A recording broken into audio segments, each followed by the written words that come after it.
তুষার ভাই, একেবারে যদি আমরা যে আলোচনা শুরু করছিলাম যে এই সরকারের স্ট্রেংথ এবং দুর্বলতা কি কি বলতে দেখা হয়? এই সরকারের প্রথম স্ট্রেংথ হচ্ছে জনসমর্থন পেয়েছে। দ্বিতীয়ত তারা খুবই ধৈর্য ধরে সাংবিধানিক প্রক্রিয়া, আইনের প্রতি, সুশাসনের প্রতি তাদের যে একটা অঙ্গীকার আছে এটা অন্তত প্রমাণ করার চেষ্টা করছে। ভবিষ্যতে কি হবে আমরা জানি না। এই সরকার আরেকটা স্ট্রেংথ হচ্ছে তারেক রহমানের যে আচরণ, এই আচরণ মানুষকে অনেক জায়গাতে মুগ্ধ করেছে।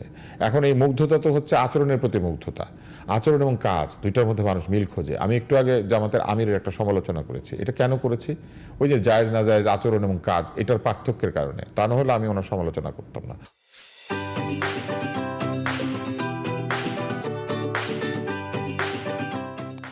যেখানে উনি মানে ওনার কথার প্রতি এবং কাজের প্রতি এক থাকছেন, সেখানে তো আমরা সমালোচনা করছেন, সুযোগই নাই। তো এখন উনি যে মুগ্ধতা উনি ছড়িয়েছেন, সেই মুগ্ধতাকে উনি যদি বাড়াতে পারেন, এটা বাড়বে কাজের মধ্যে দিয়ে এবং তার সিলেকশনের মধ্যে দিয়ে। তিনি যত ভালো মানুষকে সিলেকশন করবেন, কারণ আমি তার একাধিক বক্তৃতায় শুনেছি তিনি মেধাভিত্তিক সমাজ তৈরি করতে চান, মেরিটোক্রেটিক একটি সোসাইটি, মেরিটোক্রেসির উপরে তিনি আস্থা রাখতে চান। সেক্ষেত্রে তার দল তো অনেক বড়, বহু মেধাবী তার দলে আছে। সেই মেধাবীদেরকে তিনি যদি নিয়ে আসেন, কেউ প্রশ্ন করবে না। কিন্তু যদি অমেধাবী কেউ আসে এবং সেইখানে ভুল হয়, তাহলে কিন্তু তার ওই কথাটাকে প্রশ্ন করবে যে আপনি কেন এটা বলেছিলেন, এটা করলেন না। ফলে তার এই কমিটমেন্টগুলি খুব স্ট্রেংথের জায়গা, মানুষ এটা বিশ্বাস করেছে। ওই বিশ্বাসের ভিত্তিতে কিন্তু ভোট দিয়েছে। কারণ আপনি চিন্তা করে দেখেন, জামাতের সমালোচনা কি ছিল? চাঁদাবাজ। এনসিপি বলেছিল চাঁদা যায় লন্ডনে। মানুষ কিন্তু এই কথাগুলিকে উড়িয়ে দিয়েছে। কার কথা বিশ্বাস করেছে? যার বিরুদ্ধে তারা এই স্লোগানগুলি দিয়েছিল তার কথা। কেন বিশ্বাস করেছে? কারণ বিশ্বাস করেছে অনেকগুলি কারণ আছে। তার মধ্যে একটি কারণ হচ্ছে বেগম খালেদা জিয়া নিজে স্টিকিং টু দ্য কমিটমেন্ট। সবাই ভেবেছে ওনার পুত্র, ভেবেছে জিয়াউর রহমানের পুত্র, এবং এই যে দুইটা লেগেসি আছে, এইটার উপরে কিন্তু ভোটটা হয়েছে। তার মানে একটা আস্থা এবং বিশ্বাস আছে। এইটা একটা বিরাট স্ট্রেংথ। এত জনসমর্থন কিন্তু শুরুতে স্ট্রেংথ থাকে, কিন্তু এই জনসমর্থন উইকনেস হয় কখন জানেন?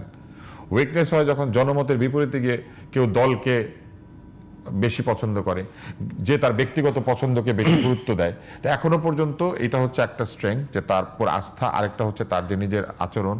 তৃতীয় স্ট্রেংথ হচ্ছে এই সরকারে তিনি কিছু মানুষকে নিয়োগ দিয়েছেন এরই মধ্যে, আমরা যাদেরকে বেশ কিছুদিন ধরে চিনি এবং যারা আসলে ওই অর্থে সরাসরি রাজনীতি, এই জায়গাটা সবাই বলছে যে সরাসরি রাজনীতির সাথে সম্পৃক্ত না। তিনি একটা ঝুঁকি নিয়েছেন।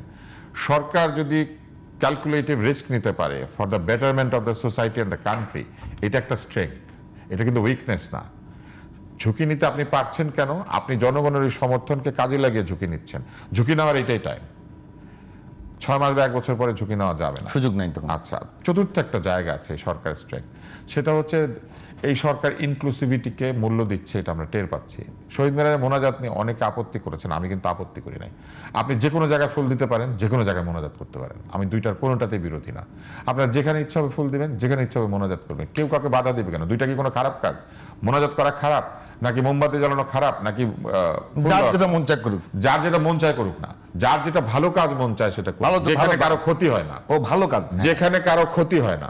আপনি যদি অন্যের ক্ষতি না করে আপনি যদি নিজে কোনো কাজ করতে পারেন, তাতে আপত্তিকার, কারো তো আপত্তি থাকা উচিত না। অতএব এই জায়গায় আরেকটা strength, that he is taking some bold steps, যেখানে উনি এসব কথা চিন্তা করছেন না। আর উইকনেস যদি বলেন, উইকনেস যদি বলেন, তাহলে আমি বলবো এত বড় দল সামলানো একটা উইকনেস। দলের সমস্ত লোক এসে যেটা বলবে, প্রথম কথা, আমরা এই কষ্ট সহ্য করেছি, অতএব আমরা এখন পুরস্কার চাই। এবং এই পুরস্কার যদি দিতে হয়, তাহলে আপনি সবসময় মনে রাখবেন যে অনেক পুরস্কার দিতে হবে, এবং সেই পুরস্কারগুলি দিতে গেলেই সরকার এবং দল ধীরে ধীরে উইক হয়ে যায়।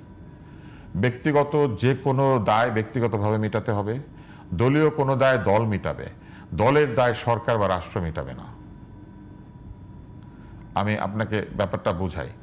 আপনি অনুদান দিবেন, দিয়ে দেন এককালীন, কিন্তু আপনি রাষ্ট্রদূতের ওই অফিসের মধ্যে কাউকে আপনি চাকরি দিয়ে দিলেন, যেটা অতীতের সরকার করেছে, এটা তো অপ্রয়োজনীয়। কারণ ওই কাজটা রাষ্ট্রের কাজ, ওই কাজটা যে করতে পারে তাকে দিতে হবে। কারো ভাই, কারো বন্ধু, কেউ মারা গিয়েছে, কেউ ক্ষতিগ্রস্ত হয়েছে, এইটার পুরস্কার তো রাষ্ট্রীয় পদ পদবি না।